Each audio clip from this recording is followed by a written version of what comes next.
L'Ouganda met fin à ses opérations militaires en Somalie et en République centrafricaine. La nouvelle a engendré des inquiétudes parmi les législateurs somaliens pour qui l'armée du pays n'est pas prête à prendre en charge la sécurité nationale. Est-ce la fin d'une mission longue d'une décennie? C'est la question que posent de nombreux Somaliens après que Kampala a annoncé mettre un terme à sa mission militaire en Somalie d'ici décembre 2017. Avec 6200 soldats au sol, l'Ouganda a été le premier pays à envoyer des troupes vers la Somalie pour soutenir le gouvernement fédéral de transition du président Sheikh Sharif.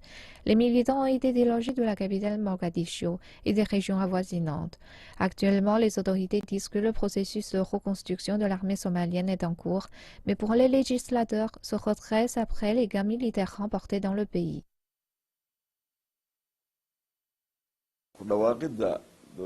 L'annonce par l'Ouganda de retirer ses forces de Somalie est venue comme une surprise pour nous. L'Ouganda est le seul pays qui a reçu une approbation parlementaire pour venir en Somalie en tant qu'AMISOM en 2006.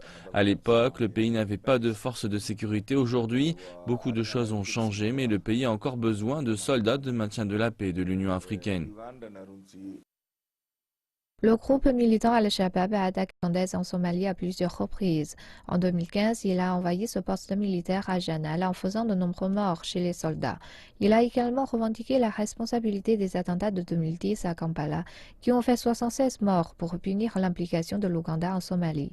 Mais presque une décennie plus tard, Al-Shabaab reste une menace forte et meurtrière pour le gouvernement somalien soutenu par l'ONU, avec de récentes attaques comme celle dans le centre-ville de Mogadiscio, qui a fait 16 morts, dont 2 législateurs. Il y a beaucoup de défis devant nous. L'intégration de l'armée est encore en cours. L'influence des clans est encore une préoccupation majeure dans les rangs de l'armée. Les problèmes actuels, forçant l'Ouganda à se retirer, doivent être abordés prochainement. Un retrait soudain aurait pour résultat de grandes pertes et le gouvernement somalien n'est pas prêt pour cela maintenant. Ce n'est pas la première fois que l'Ouganda menace de retirer ses forces de Somalie. Une récente baisse de financement de 20% de l'Union européenne a soulevé de sérieuses inquiétudes avec les pays contributeurs de troupes qui souhaitent que l'AMISOM soit réexaminée et son statut modifié en passant d'une force de l'Union africaine en une mission à part entière des Nations unies.